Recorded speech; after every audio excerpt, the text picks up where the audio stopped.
नमस्कार, आप देख रहे हैं 4 PM और मैं हूं आपके साथ निधि तिवारी। इजराइल और अमेरिका ने मिलकर ईरान के सबसे बड़े नेता अयातुल्लाह खामेनेई को मारने का प्लान तैयार किया है। लेकिन इससे पहले कि इजराइल और अमेरिका की सेना अपने घटिया मकसद में कामयाब हो पाती, ईरान की खुफिया एजेंसी ने पूरे मामले की पोल खोल दी है। खबर निकलकर सामने आई है कि अमेरिका और इजराइल का मकसद ईरान से न सिर्फ इस्लामी सत्ता को हटाना है, बल्कि मिडिल ईस्ट की बड़ी ताकत के रूप में उभर रहे ईरान को खत्म करने की बड़ी और गहरी साजिश है। पूरे मामले का पर्दाफाश होने के बाद हड़कंप मचा हुआ है। एक ओर जहां ईरान ने बड़ा एहतियाती कदम उठाया है, तो वहीं ईरान ने इजराइल पर हमले में और तेजी लाते हुए ताबड़तोड़ अटैक शुरू कर दिए हैं। ईरान ने कौन सा बड़ा कदम उठाया और ईरान की खुफिया एजेंसी ने कैसे पूरे मामले को पकड़ा है, ये सब कुछ हम आपको बताएंगे अपनी इस रिपोर्ट में। साथ ही इस पर भी चर्चा करेंगे कि आखिर कौन सी वो वजह है जिससे इजराइल और अमेरिका के निशाने पर अयातुल्लाह खामेनेई है। तो इजराइल और ईरान के बीच चल रही जंग के बीच एक चौंकाने वाला खुलासा हुआ है, जिसने मध्य पूर्व की राजनीति में भूचाल ला दिया।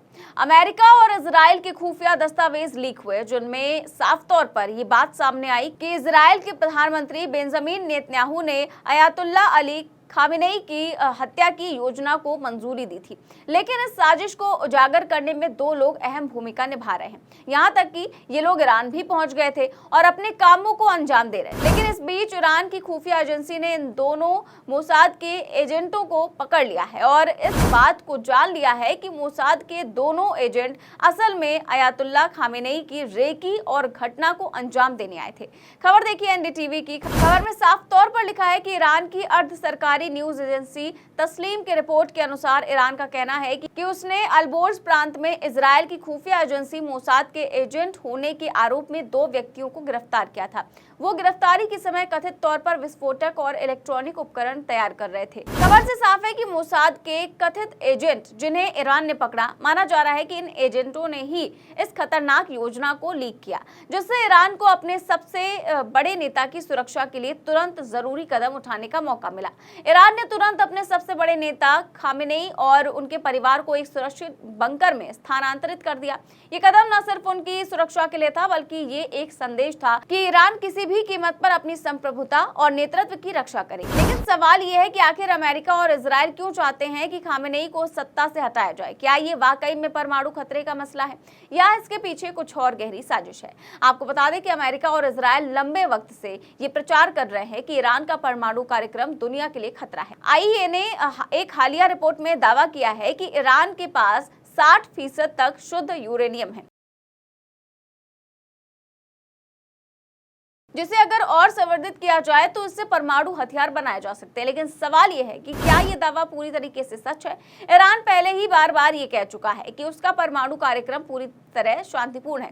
उसका मकसद सिर्फ ऊर्जा उत्पादन और वैज्ञानिक अनुसंधान है, न कि हथियार बनाना। फिर भी अमेरिका और इजराइल इस बात को नजरअंदाज करते हुए ईरान पर हमले की योजनाएं लगातार बना रहे हैं। क्या ये संभव है कि परमाणु खतरे का ये हवा सिर्फ एक बहाना हो? हकीकत ये हो कि अमेरिका और इजराइल का असली मकसद ईरान की प्रगति को रोकना है। अयातुल्लाह खामेनेई के नेतृत्व में ईरान ने न सिर्फ अपनी धार्मिक और सांस्कृतिक पहचान को मजबूत किया, बल्कि वो इंटरनेशनल मंचों पर एक आर्थिक, सामाजिक और सैन्य शक्ति के रूप में उभर रहा है। ईरान की तरक्की पश्चिमी देशों को खूब अखर रही है। आपको बता दें कि खामेनेई की अगुवाई में ईरान ने पिछले कुछ दशकों में अभूतपूर्व प्रगति की है। 1979 की इस्लामी क्रांति के बाद ईरान ने शाह की तानाशाही से मुक्ति पाई और एक ऐसी व्यवस्था बनाई जो धार्मिक मूल्यों और आधुनिक प्रगति का अनूठा संगम है। ईरान ने अपनी स्वदेशी तकनीक के दम पर हथियारों के क्षेत्र में क्रांतिकारी कदम उठाए हैं। हाइपरसोनिक मिसाइलें जैसे फतेह 110, शहाब और खुर्रम शहर जो 2000 किलोमीटर तक की रेंज में दुश्मन के ठिकानों को मिनटों में तबाह कर सकती है।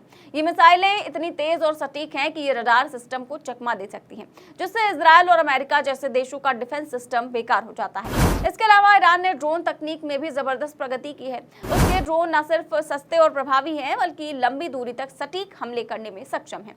ये तकनीकी आत्मनिर्भरता ईरान को मध्य पूर्व में एक ऐसी ताकत बनाती है जो अमेरिका और इजराइल की दादागिरी को चुनौती चुनौती दे सकती है। आपको बता दें कि इकोनॉमिक फ्रंट पर भी ईरान ने पश्चिमी बैन के बावजूद अपनी ताकत दिखाई है। उसने तेल और गैस के क्षेत्र में निवेश बढ़ाया, वैकल्पिक व्यापारिक रास्ते बनाए और रूस, चीन जैसे देशों के साथ मजबूत रणनीतिक साझेदारी की।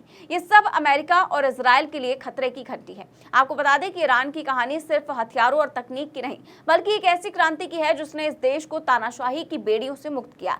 1948 से 1989 तक शाह मोहम्मद रजा पहलवी के शासन में ईरान एक राजशाही था, जहां जनता की आवाज दबाई जाती थी। शाह का शासन पश्चिमी देशों, खासकर अमेरिका और इजरायल का पिट्ठू था। लेकिन 1989 में अयातुल्लाह खोमैनी के नेतृत्व में इस्लामी क्रांति ने शाह को सत्ता से उखाड़ फेंका और ईरान को एक इस्लामी गणराज्य बनाया।